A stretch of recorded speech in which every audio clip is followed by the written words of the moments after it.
Good morning my dear friend, welcome to Mehta IAS academy. आज का video उन लोगों के लिए महत्वपूर्ण है जो जेपीएससी की तैयारी कर रहे हैं या करना चाह रहे हैं। आज मैं आपको जेपीएससी द्वारा मुझसे इंटरव्यू के दौरान पूछे गए प्रश्नों के बारे में बताऊंगा। जैसा कि आप जानते हैं कि जेपीएससी का एग्जाम 3 चरण में होता है। फर्स्ट चरण पीटी का होता है जो ऑब्जेक्टिव पैटर्न पे होते हैं। इसमें लगभग 200 क्वेश्चन पूछे जाते हैं और 2 पेपर होते हैं जिसमें एक जीएस होता है और एक झारखंड से संबंधित होते हैं। इसका मात्र यूज होता है कि आपको क्वालिफाई करने के लिए मेंस के लिए। फिर दूसरा चरण होता है मेंस जो लिखित परीक्षा होता है और जिससे 950 अंक या फिर मार्क्स का होता है। तीसरा चरण होता है इंटरव्यू का जो 100 मार्क्स का होता है और ये जो चरण है वो अत्यधिक इम्पोर्टेंट है। आज मैं इंटरव्यू के बारे में बात करूंगा। इस एग्जाम में इंटरव्यू का बहुत बड़ा रोल होता है। इंटरव्यू किसी भी अभ्यर्थी के नाम को मेरिट लिस्ट में ला सकता है, बाहर कर सकता है एवं रैंक भी दिला सकता है। मैं अंतिम में आपको इंटरव्यू से संबंधित कुछ कोर बातें बताऊंगा जो आपके लिए लाभदायक होगा। जैसा कि आप लोग जानते हैं कि हाल ही में बैकलॉग का एग्जाम हुआ। इस एग्जाम का मैंने इंटरव्यू दिया, दुर्भाग्यवश मेरा नहीं हुआ।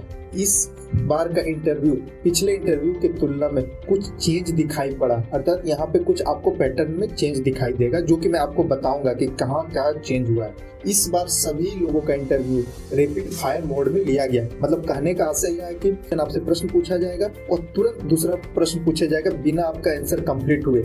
उसको ये बताएं कि जीरो क्या है, कैसे समझाएंगे?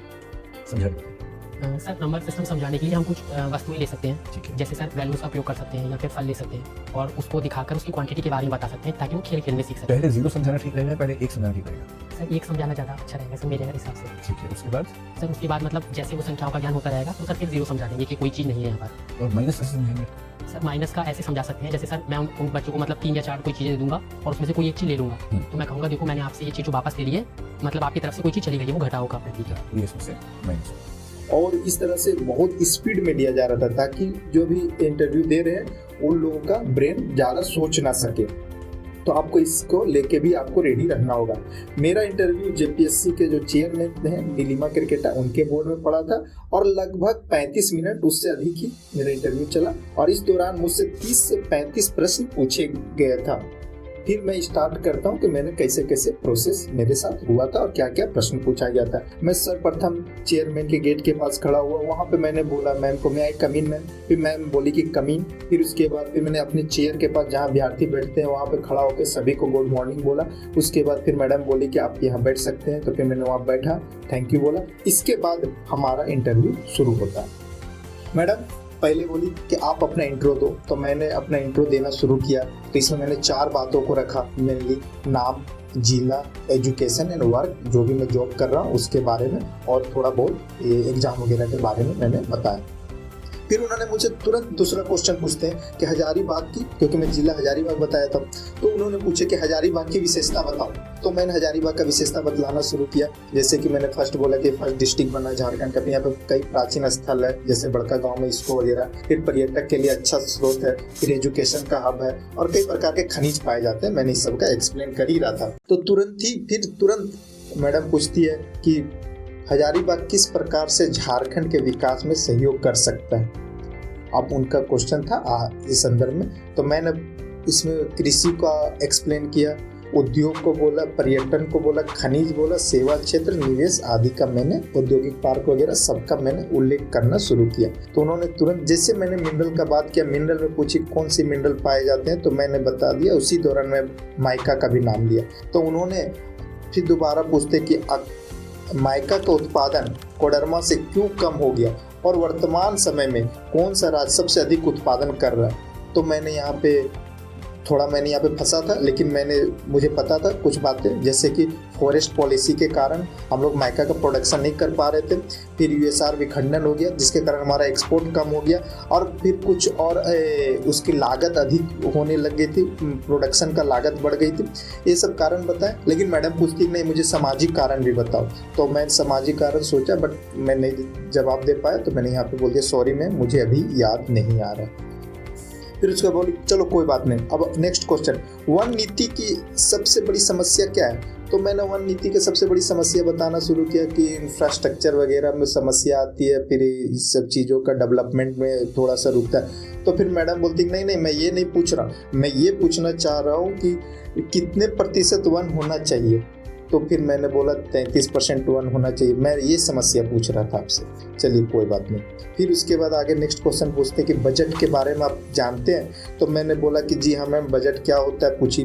फिर मैंने बजट के बारे में बताया कि क्या होता है। उसके बाद बोला कि केंद्रीय बजट की मुख्य बातें बताएं। तो मैंने यहाँ पे युवा, महिला, कृषि, इंफ्रास्ट्रक्चर वगैरह में बता रहा था। इसी बीच में उन्होंने बोले इस बजट में आपको सबसे अच्छा क्या लगा? तो मैंने अवसंरचना का, इंफ्रास्ट्रक्चर का बात किया और एमएसएमई का बात किया। तो उसके बारे में फिर उसका एक्सप्लेन किया उनके पास, क्योंकि ये समावेशी विकास को बढ़ावा देता है। इंफ्रास्ट्रक्चर सभी के लिए होता है, या किसी एक पार्टिकुलर या एक व्यक्ति के लिए नहीं होता है। अगर इंफ्रास्ट्रक्चर बनता है तो सबको उसका लाभ प्राप्त होता है। फिर बोले कि कृषि के लिए क्या प्रावधान किया गया बजट में? तो मैंने उसमें बोला कि कृषि के लिए 32 प्रकार के हाई यील्ड बीज का सीड का तैयारी किया जा रहा है, जो ज़्यादा उत्पादन को बढ़ावा मिलेगा और किसानों को अधिक लाभ मिलेगा। तो फिर उनका दूसरा क्वेश्चन, नेक्स्ट क्वेश्चन था कि उत्पादन और उत्पादकता में क्या अंतर है और क्या होता है? तो मतलब उन्होंने मुझे प्रोडक्शन और प्रोडक्टिविटी पूछे थे, मैं अपने शब्दों में सारे को लिखा। तो फिर मैंने उसमें बताया कि उत्पादन केजी के रूप में मेजर किया जाता है, जबकि उत्पादकता किसी हेक्टेयर में कितना केजी उत्पादन हो रहा है उसको हम लोग प्रोडक्टिविटी कहते हैं। फिर उसके बाद फिर तुरंत पूछते वृष्टि छाया क्षेत्र किसे कहते हैं? फिर इसके बारे में मैं बताया। फिर मैडम बोलती कैचमेंट एरिया क्या होता है और किस प्रकार से हमें लाभ प्राप्त, मतलब देश के लिए लाभ हो सकता है। तो फिर कैचमेंट एरिया के बारे में बताएं कि जहाँ से नदियाँ अपने जल ग्रहण करती है उसे कैचमेंट एरिया कहते हैं। अगर कैचमेंट एरिया का प्रबंधन किया जाए तो सालों भर हम लोग को वर्षा का जल प्राप्त हो सकता है और मृदा का जो इरोजन होता है, अपरदन होता है, वो सब में रुकावट, मतलब वो सब रुकेगा, जिससे क्या होगा कि हमारा प्रोडक्शन बढ़ेगा और एक्सपोर्ट वगैरह हमारा बढ़ सकता है। फिर उसके बाद फिर मैडम बोले कि चलो ठीक है। अब फिर दूसरे सदस्य के पास मेरा क्वेश्चन बोल दिया गया कि सर आप पूछिए। उसके बाद फिर उन्होंने सीधे मुझसे पूछते कि एफिशिएंसी क्या होता है? तो मैंने बताया कि व्यक्ति की क्षमता से संबंधित है सर, और यह व्यक्ति का अगर कोई व्यक्ति अभी पूरी 100% क्षमता से कार्य कर रहे हैं, उसके बाद वो अगर किसी तरह से बीमार हो जाते हैं तो उसकी क्या हो सकती है, क्षमता कम हो सकती है। तो इस संदर्भ बोले वो सर बोले कि नहीं मैं इस तरह से नहीं पूछना चाह रहा हूँ, टाइम के संदर्भ में बताइए आप मुझे। तो फिर मैंने टाइम के संदर्भ में बताना चाहा, लेकिन मुझे उस टाइम ज़्यादा अच्छे से सोच नहीं पा रहा था, तो मैंने सॉरी बोल दिया। तो फिर उन्होंने अपने से ही रिप्लाई दिए कि टाइम के संदर्भ में अगर कोई व्यक्ति अगर किसी कार्य को 3 घंटा में कर रहा है और दूसरा व्यक्ति उसी कार्य को 1 घंटा में कर रहा है तो ये उसकी एफिशिएंसी ज़्यादा है। चलिए फिर उसके बाद आगे बढ़े। वही सर बोले कि ग्लोबल वार्मिंग क्या है? तो फिर मैंने ग्लोबल वार्मिंग के बारे में बताया कि पृथ्वी के औसत तापमान में वृद्धि को ग्लोबल वार्मिंग कहते हैं। फिर उन्होंने तुरंत इससे एक क्वेश्चन पूछे कि इसका प्रमुख गैसें कौन कौन से? तो फिर मैंने कार्बन डाइऑक्साइड, मीथेन, सल्फर, जलवाष्प वगैरह नाम ही ले रहा था कि इसमें से डायरेक्ट पूछते हैं कि इसके इन गैसों का प्रमुख स्रोत क्या है। तो मैंने स्टार्ट किया कि कृषि का जो भी अवशिष्ट का दहन करने से होता है, जीवाश्म ईंधन का प्रयोग से, उद्योग से एवं परिवहन से। तो इन्होंने ये सारे बातें करने के बाद फिर उन्होंने एनर्जी में आ गए। फिर वो बोलते कि रिन्यूएबल एनर्जी और नॉन रिन्यूएबल एनर्जी में क्या डिफरेंस है? तो फिर मैंने इन दोनों का डिफरेंस बताया। फिर उसके बाद उन्होंने पूछे कि प्रदूषण को कम करने के लिए, पोल्यूशन को कम करने के लिए सरकार कौन कौन सी योजनाएं चला रही है? तो मैंने यहाँ पे उन्होंने बताया कि सर सौर ऊर्जा, पवन ऊर्जा, भूतापीय ऊर्जा, जैविक ईंधन और अवशिष्टों से बनाया जा रहा ईंधन और कई विविधताएं ला रहे, यूरेनियम वगैरह का भी प्रयोग किया जा रहा है। ठीक। और फिर इसी के बीच में मैंने ई व्हीकल का भी नाम लिया। तो ई व्हीकल का जैसे ही नाम लिया वैसे हमारे पास फिर से क्वेश्चन आ गया कि ई व्हीकल कैसे प्रदूषण को कम कर सकता है? उसकी जो भी बैटरी होता है, रिचार्ज में जो भी एनर्जी लगता है वो थर्मल एनर्जी से प्राप्त होता है। तो आप कैसे कह सकते हैं कि ई व्हीकल आपका प्रदूषण को रोक रहा है? तो फिर मैंने बोला बिल्कुल सही है सर, लेकिन हम लोग जो भी है अभी चल रहा है कि व्हीकल के लिए नवीकरणीय ऊर्जा का प्रयोग किया जाए, जैसे कि बस के छतों पे सोलर पैनल लगाकर वहाँ पे क्या हो सकता है उसके बैटरी को रिचार्ज कर सकते हैं। तो फिर उन्होंने मुझे मजाक में ही पूछे कि क्या तुमने कहीं देखे हो इस तरह से? तो फिर मैंने बोला कि यस सर, दिल्ली में देखा हूँ। फिर वो मुस्कुरा दिए। फिर आगे क्वेश्चन पूछते हैं कि कोई ऐसा रिन्यूएबल एनर्जी का नाम बताइए जो अभी तैयारी चल रहा है। तो मैंने जल्दी में बोल दिया हाइड्रोजन एनर्जी। जिसका आगे बहुत ज़्यादा इसका भविष्य की तैयारी चल रहा है एनर्जी प्राप्त करने के लिए रिन्यूएबल एनर्जी के रूप में। तो उन्होंने मुझसे तुरंत ही क्वेश्चन पूछा कि ग्रीन हाइड्रोजन एनर्जी और हाइड्रोजन एनर्जी में क्या अंतर है।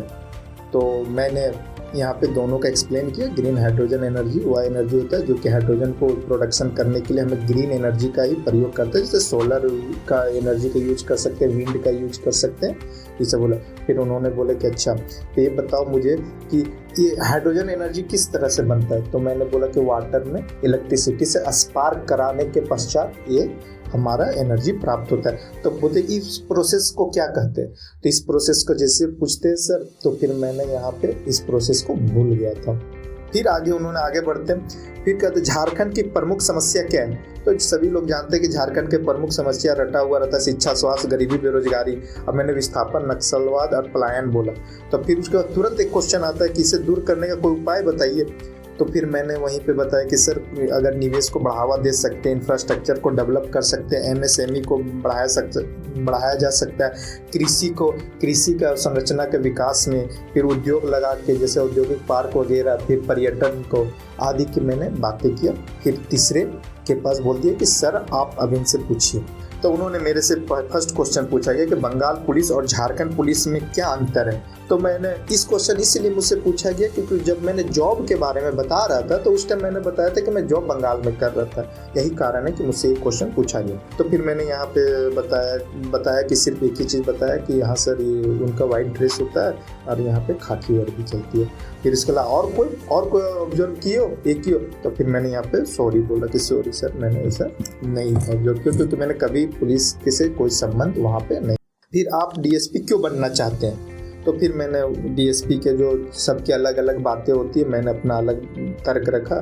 तो आपका जो भी तर्क होगा आप कमेंट्स में बताइएगा, हो सकता है मैं सुधार कर बता दूं कि क्या क्या ये डीएसपी बनने के लिए क्यों बनना चाहते हैं वगैरह। फिर उसके बाद सर का नेक्स्ट क्वेश्चन आया कि पुलिस के समक्ष क्या क्या चुनौतियां। तो पुलिस के समक्ष चुनौतियां मैंने प्रकाश सिंह वाद जो 2006 में सुप्रीम कोर्ट ने फैसला दिए थे, तो मैंने इस वाद को वहाँ पे 3-4 बातें को बता दिया था। फिर ये वाद से हमारा इस क्वेश्चन को मैंने कंप्लीट किया।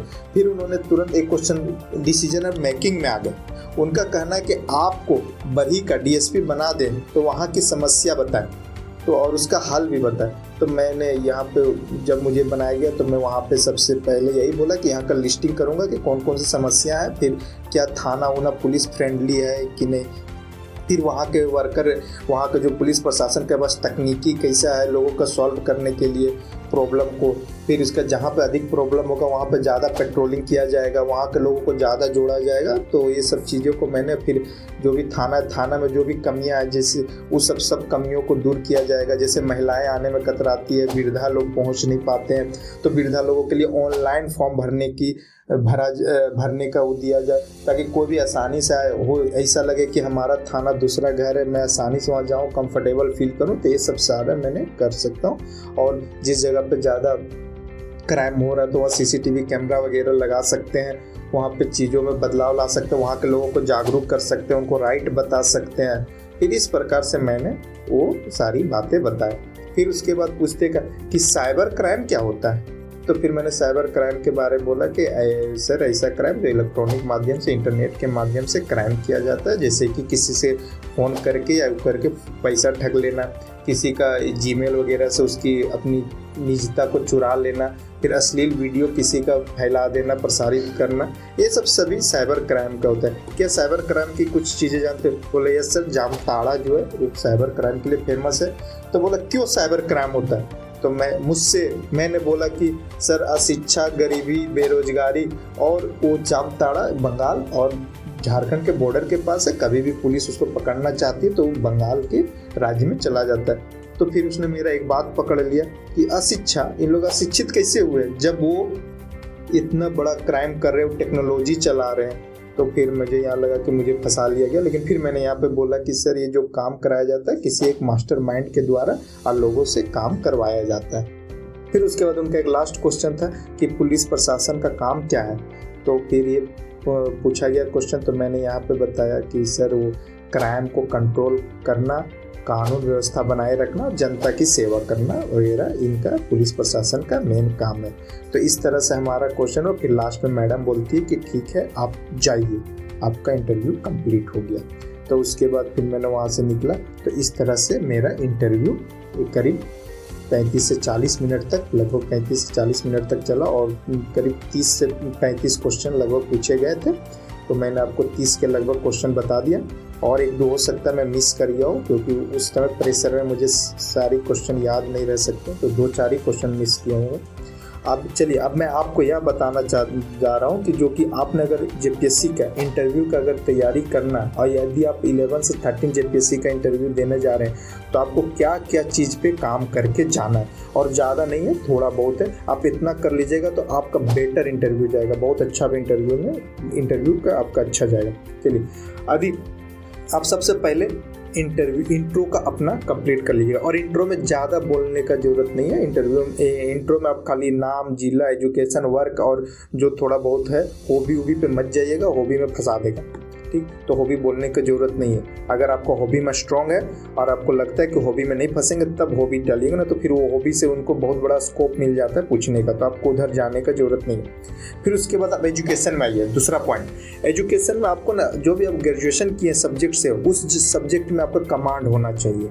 ठीक ना, ये कोई भी सब्जेक्ट, चाहे इकोनॉमिक्स हुआ तो इकोनॉमिक्स से, हिस्ट्री हुआ तो आपका हिस्ट्री से, ज्योग्राफी हुआ तो ज्योग्राफी से, पॉलिटी हुआ तो आपका ये कोर बहुत इंपॉर्टेंट है। अधिकांश लोगों से यही से क्वेश्चन पूछते हैं वो, क्योंकि यहाँ पर डायरेक्ट यही पूछेंगे कि आपका ग्रेजुएशन आप किस सब्जेक्ट से किए हैं, उसके बाद इन लोगों का क्वेश्चन स्टार्ट होता है। इंट्रो कभी कभी पूछा जाता है लेकिन स्टार्ट होता है ग्रेजुएशन से ही। फिर पूछा जाएगा, फिर आपका जॉब, अगर आप जॉब या वर्क कर रहे हैं तो जॉब प्रोफाइल से संबंधित आप जानकारी रखिएगा कि, और इसमें से सबसे बड़ी बात है कि आप जिस जॉब में कर रहे हैं उस जॉब का इस प्रशासन में क्या रोल है, आप इसमें किस प्रकार से आपने जो वहाँ से एक्सपीरियंस लिए हैं वो ये प्रशासन मानने के बाद इसका उपयोग कीजिएगा, यूज कीजिएगा। तो आप इसका याद रखिए। अगर कोई टेक्निकल में तो टेक्निकल बातें बताएंगे कि हम यहाँ से ये अपनी टेक्नोलॉजी को यहाँ यूज करेंगे। कोई इकोनॉमिक्स है तो उसमें भी वो अपना इकोनॉमिक्स का एस्पेक्ट रख सकता है। कोई जिस फील्ड में जॉब कर रहे हैं तो उसको आप याद रखें कि प्रशासन में कैसे यूज किया जा सकता है। ठीक, फिर उसके बाद झारखंड से संबंधित और अपने जिला से संबंधित समस्याओं के बारे में जरूर से आप ध्यान में रखिएगा।